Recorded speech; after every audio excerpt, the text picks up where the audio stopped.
अब की बार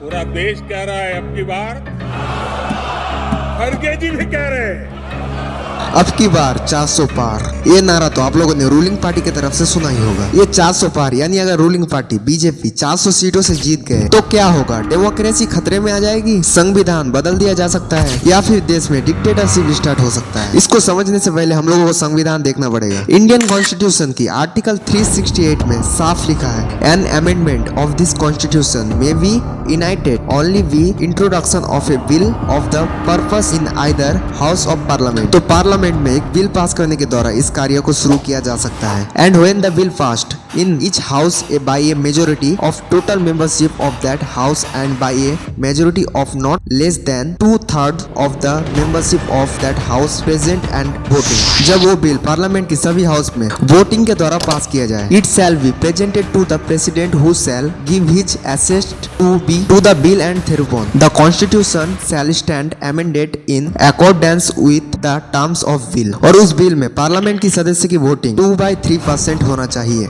कंपल्सरी। और फिर इस बिल को देश के प्रेजेंट राष्ट्रपति के पास भेजना होगा, जो अपनी सिग्नेचर से इस बिल को पास करेंगे। और अभी आप लोगों को समझ आ गया होगा कि इस आर्टिकल में क्या बोला गया है। लेकिन ऐसे तो कोई भी सरकार आके कॉन्स्टिट्यूशन के साथ छेड़छाड़ कर सकता है और हम लोग तमाशा देखेंगे। तो आंसर है नो, हम लोग तमाशा देख सकते हैं, लेकिन सुप्रीम कोर्ट तमाशा नहीं देखेगी। सुप्रीम कोर्ट तब तक तमाशा देखेगी जब तक आर्टिकल चेंज सही तरीके से डेमोक्रेसी और सेक्युलरिज्म को माइंड में रख के किया जाए। नहीं तो सुप्रीम कोर्ट किसी भी ऐसी आर्टिकल को स्टक डाउन या फिर खारिज कर सकता है जो डेमोक्रेसी और देश के खिलाफ हो, और वो चाहे 400 सीटों से जीतने वाले सरकार पास किया हो या फिर 543 में से 543 सीटों से जीतने वाले सरकार ने पास किया हो। ये वीडियो उस दोस्त के साथ शेयर कीजिए जो 400 पार करता रहता है। 400 पार होने से कुछ नहीं होता, अगर कुछ होता है तो नेताओं का फायदा होता है। वीडियो अच्छी लगी तो लाइक कर लीजिए और आगे ऐसे ही इंफॉर्मेटिव वीडियो के लिए मेरे चैनल को सब्सक्राइब कीजिए।